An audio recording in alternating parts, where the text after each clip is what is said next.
Hi everyone, welcome to another session.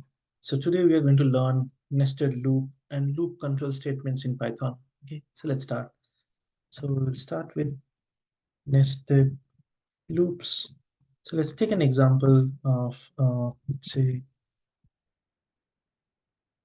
outer loop, and then we will take an input from user, and we will ask the range of my outer loop. Okay, that's one. And then we will again take an input for my inner loop.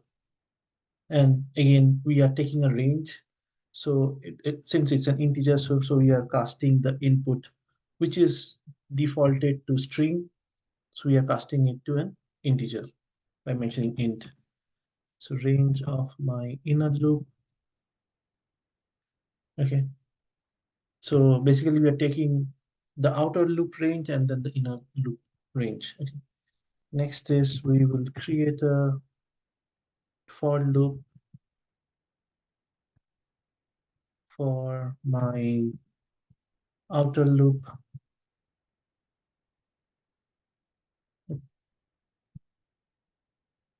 and then we'll create for j in range for my inner loop. Okay, and what we will do is we will print. What we will print? Okay, so what we are going to do is we are going to print a symbol. And what symbol should we print in a loop? Let's input that symbol from my user.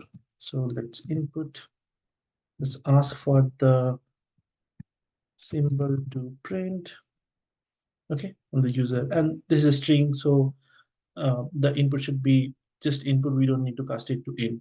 It will be a string. Okay. So we have three inputs here, and then let's go back to our for loops. So what we want to print is we want to print the symbol, and then since what this will do is this will print it in. Okay, let's print this first and let's see how it's coming. Okay. So let's try to run our program. Okay, so range of my outer loop, let's say 3. So that means the outer loop is 3. So it will the first loop, the outer loop, which is I, this will iterate 3 times, and my inner loop is 4. That means the inner loop it will run 4 times. And my symbol, let's say at the rate. See, this is how it will print. So if we, you know, yeah. So if we count, how much is this? This is 1, 2, 3, 4, 5, 6, 7, 8, 9, 10, 11, 12, right? So 12, okay? So 3 times 4 is 12. So my outer loop is 3 and my inner loop is 4. That means first it is printing 4 times at the rate, then again is going to the outer loop. It was 1. Initially it was 1, and this is running 4 times. So like this, it is running 3 times, the outer loop is running 3 times, and each time it is printing 4. So that is uh 12 times. Okay, but it's all this is coming in different line. So if we want to put it in the same line, how we can do it? We can give like this, you know.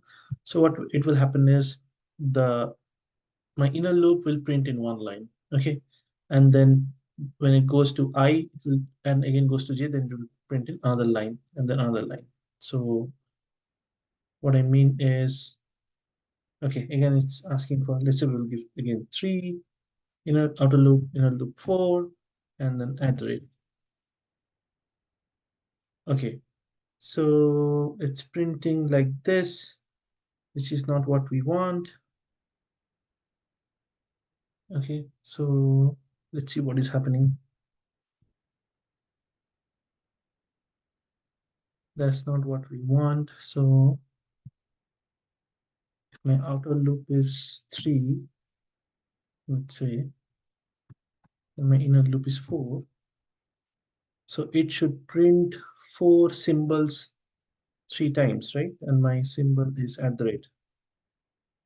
Why it is printing 1, 2, 3, 4, 5, 6, 7, 8, 9, 10, 11, 12. Okay, so it's printing in a single line, you know, 12 times. Okay, so that's how it is going to print. So what we can do is, so this is my inner loop, this is my outer loop, right? If I print here, okay, so yeah, so that's how we are going to print either in the same line, or if we don't, if we don't want to give print in the same line, then we can remove this, then it will print in 12 lines or whatever we give, that's how it is going to print. Okay, so yeah, so um, that's how our nested loop works. Okay, now let's see. Next is, yeah, I hope this is clear to everyone. Yeah, so next is, let's move to what we can have is, so loop control statements. So loop control statements, we will learn about. First is break, then continue, and then we will learn about pass. So these three things we will learn. Um, yeah, so let's first learn about, okay, let's first see how the break loop control statement works. So if I have a while, let's comment our old code because we don't need it. And we will comment this code. Yeah, we'll come to so we'll have a while loop, and we want to make it true. So until unless it's true, the loop will run. So let's take an input as name, and I want to the name, enter the name, right? Give a space so that I can input my name, and then I will give a condition. I will give a if condition if my name is not equal to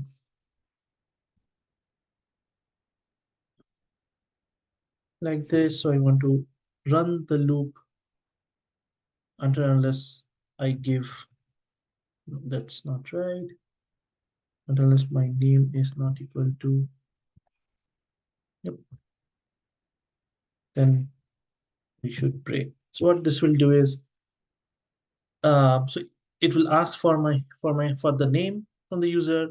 If the user doesn't give anything, just press enter. The loop will continue until unless the user inputs a valid name. Okay, so let's run this and let's see. So enter the name. Say I'll press enter, enter. So I press enter. The loop is running because I'm not giving anything. That's right. As soon as I give a name, it it breaks from the loop. Okay. So that's how we will use break uh, loop control statement. Okay. Now let's proceed to our next one, and we will comment this one. Okay. So the next is we will see how to use continue. So let's take an input, let's say phone number. So we know that a phone number normally is in this format: 123456789 0. Okay, so there's my phone number, and there's a hyphen in between the number. That is the normal phone number format, we know, right?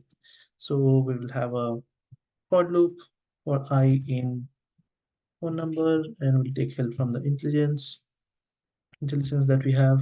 Then we'll have another if condition if I equal to let's say the hyphen, right? And what we want to do is we don't want to do anything. So we will use continue. Okay. and then we will print our phone number. Okay, let's run this. Let's see.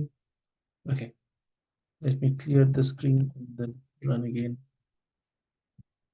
Okay, so the phone number, it's printing without the hyphen. So what it is doing is I'm taking the phone number in my for loop, it's iterating through the entire number. And then whenever I see the hyphen, I'm using continue.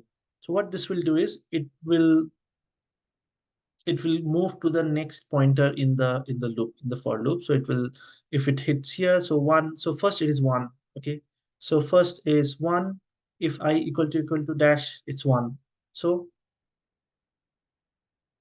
it will print I, so one. Okay, in the same line.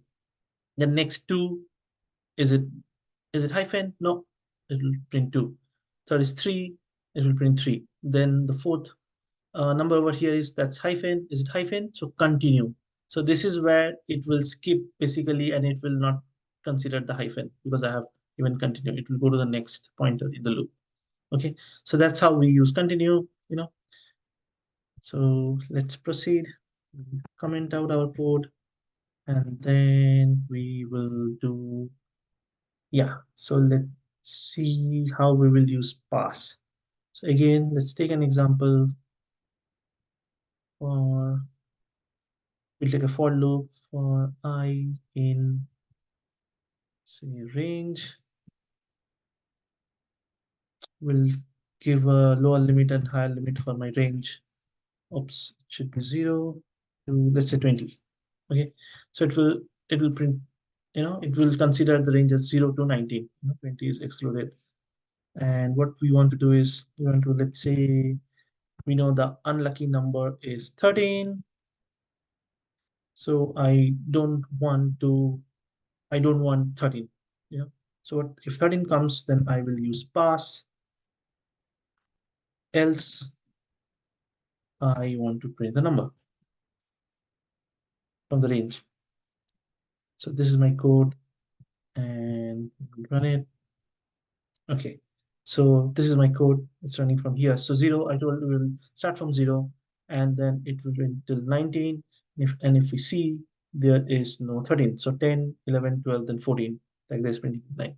So what is means is, for pass, it does nothing. It just passes that, iteration. That's it. So if I equal to 13, then it's going to pass. That's it. That's what it is going to do.